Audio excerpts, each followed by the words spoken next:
Okay, so guys, ngayon meron tayong photoshoot para sa Dubai natin. By the way, ang Dubai natin na-move lang 1 week. From June 24 naging July 1 siya. 1 week lang naman yung na-move. Pero July 1 and July 2 ang laro natin doon, Abu Dhabi at saka sa Dubai. So ngayon mag-photoshoot tayo para sa poster na ilalagay nila. Very excited na yung mga nakikita ko mga videos na pupuntahan natin. And hopefully, sa mga taga Dubai dyan, ma-meet namin kayo lahat. Most especially yung basketball community dyan. And alam ko sobrang ganda ng basketball dyan sa Dubai, mga Pinoy. Kaya it's an honor for us na makalaro namin kayo dyan po mismo sa lugar nyo. Ito yung mga simple efforts na ilalagay natin para dun sa event natin. And of course, sana sa Abu Dhabi tsaka sa Dubai, makapunta po kayong lahat dahil that's our first international game. Kaya sobrang excited din kami. Ang medyo nakakainis lang. Gaganda na mga pasok ko sa inyo ka. Gabi pa yan pare. Joe, wala na kang motor ako, hindi na ako makashoot. Benta ko na kaya yung motor ko. Putik! Kaya Joe, kahapon, nung binibigyan kita ng mga hand-off, sabi ko, lista na talaga yan. Yung mga ganun. Oo nga, lista na eh. Lintik na motor yan eh. Uy! Ano nangyari? Salamat ka, motor ka. Gusto din kita. Kung hindi kita ganun ka gusto, tinumba mo na. Lintik na motor. Ay, sa baka! Ken!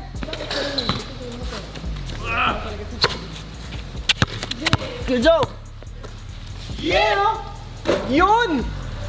Pwede pa! Pwede pa! Diba? Ando!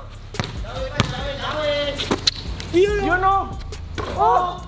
Wala kasing throttle ngayon eh! Pasa mo na Ken! Oh, libre o! Yung mga gano'n! Yung tinan mo, gano'n yun! Kaya Joe, bili mo na yung motor ko. Ako may gusto bumili ng motor ko dyan. Kaya Joe, tinan mo pag walang motor. Oh! Oh, isa pa to.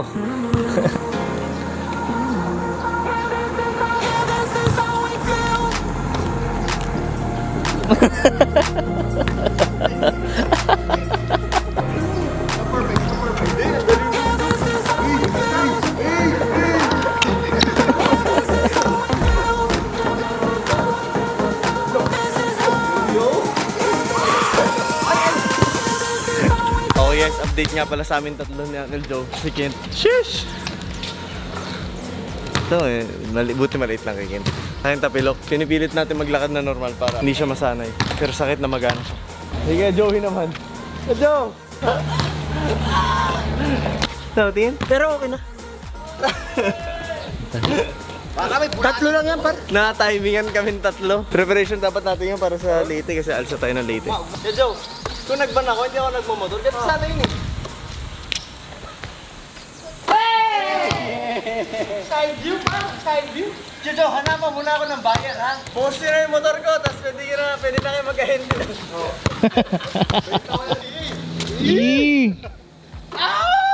Pa kayo Joe, isa pa kayo Joe. Isa pa kayo Joe.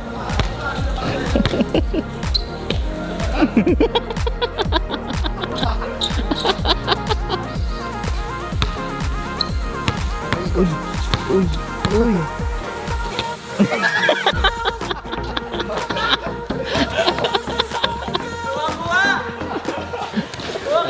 Basta to, basta original eh. Live your life within the moment. Okay, so guys, kaya papupunta tayo ng Baguio. Siyempre, Manggang yung kasama natin. Kasama natin si Tita Beng, si Papa, Tita Yoli, si Mami. Mami, makapunta na ng Baguio, Mami. Let's go. May kotse, tara. Let's go. Let's go. Okay, so guys, papunta na tayo ng Baguio. At sabi ko sa inyo, iikot muna natin si Mami, si Papa, si Tita Yol, si Tita Ben, si Arisa. Dahil pupunta tayo ng Leyte at 3 weeks tayo mawala. So bibigyan muna natin sila ng time. Quality time. Para maikot ang Baguio. At kumain ng strawberry. Si Buntis. Strawberry taho.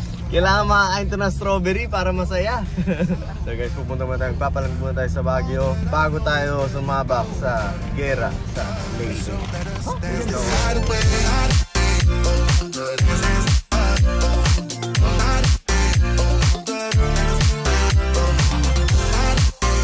Okay, so guys, nandito na tayo sa paanan ng Baguio. Kasama lang si Papa. First time mo mag-drive ng ganong kalayo. Tsaka bilis. Ano Mami, okay ka ba? Okay. Malapit na tayo sa Baguio. Sige. Let's go!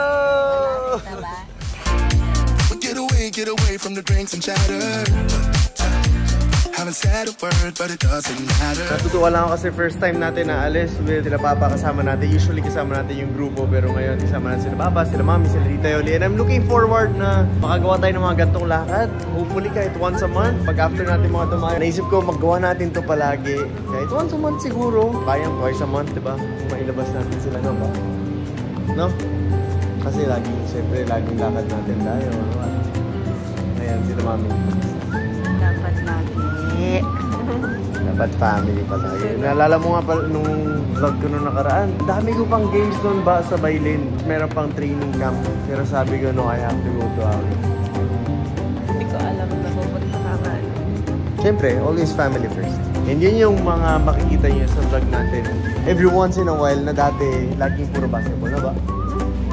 Kaya kasama natin ngayon sila Mami, sila Papa. Let's go, Baguio. Pa, pwede ka ba dyan? Donut yan. Yes, yes po. Ano yan?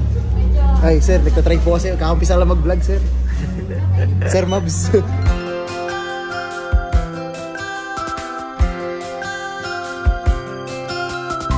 Lamig. Mami. Ano? Saan tayo next? Ano? Saan tayo next? Bicol. Ha? Balita gusto niyo namin mag-ATV. Ha? ATV siya mag-drive. TV sa mayon? Sasakay ako sa'yo. Magmamotor tayo, May. Lalo tayo yan, lalo ako mawawala ng shooting yan. Pupunta lang ako late, May. Yung mga 3 weeks lang naman yun. Ha? Ang bilis lang yun. Pagbalik na lang. Pagbalik ko, May, saan mo gusto tayo? Oh, Boracay daw pa. Boracay gusto mo, Mami? Boracay. Tiyol, Boracay daw, sabi ni Mami. Sige. Sige. Kaya, alam mo na yung ibubok mo. Puro na lang tayo. Saan ba yung Coron? Dito sa Coron yun. Hindi yun, Palawan yun, Mami. Ang Palawan. Coron, Mami. Sige. Hindi naman hindi ito eh. Rides tayo eh. Bilang kita sports bike. Patagi nga si Mami, naka-GS. Nakakatuwa na nakikita natin sila nagre-relax. Lalo na si Mami. Eh, syempre madalas sa bahay lang siya. So from time to time, starting now gusto ko siyang igala, ilabas dun sa bahay, makaalis siya. And may experience, syempre kung ano naman yung pwede niyang gawin outside of the house. Silang dalawa. Eh, mga ganyang bagay, malaking bagay na yun for them. Sobrang na-appreciate and may enjoy na nila yan. Mga simple things na hindi nila usually nagagawa. I think yun yung isa sa mga magiging mission ko. Gawin dito sa panibagong ginagawa natin. I have to really find time. Actually, hindi find time. I have to make time. Kasi there's a difference when you find time and you make time. When you find time, you'll always end up, depende kung may mahanap kang oras. There's a big difference dun sa when you make time. Kasi when you make time, hindi ka naghahanap ng oras. Talagang gagawa ka ng paraan for that to happen. And ito yung mga pagkakataon na, lalo na sa stage ng buhay ko, syempre, for how many years, nagbabasketball na tayo, dumadayo na tayo, is the time na I have to make time for the things na mas importante. And of course, it's always family. Nakakatuwa lang na yan sila Mami. Saya ka naman? Masayang masaya. Saan tayo next? Kahit saan. Basta sa labas ng bahay.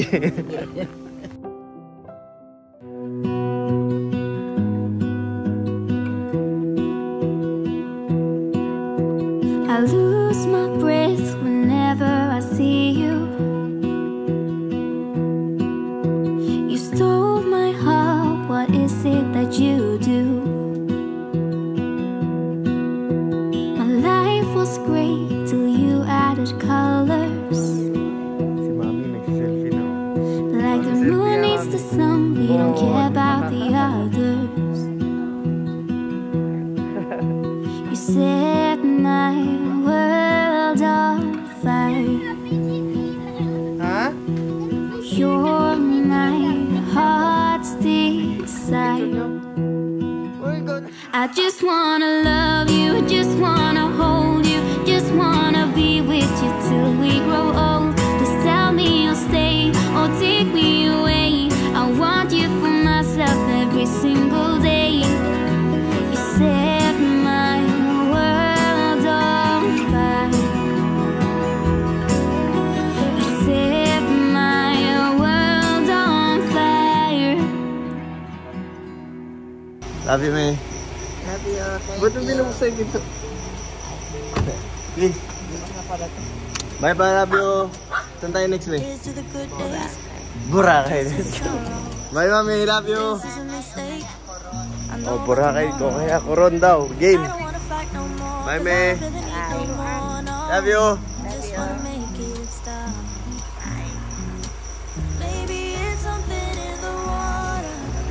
Bye bye, love you. Labing, bye bye.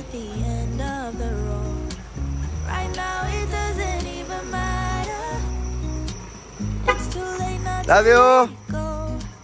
And that's why I wish you the best and say goodbye.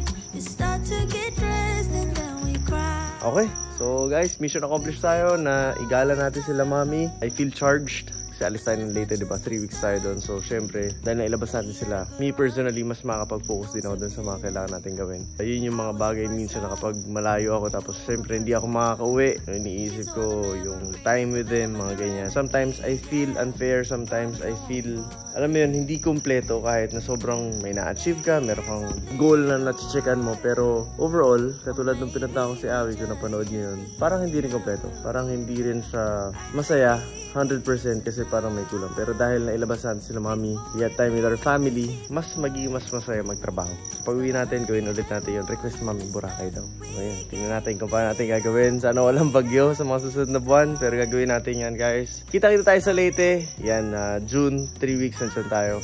Likutin natin yan. Most especially lugar nila Kent. Maraming salamat, guys, sa pagsama. Simple vlog, but I hope you learned a lot.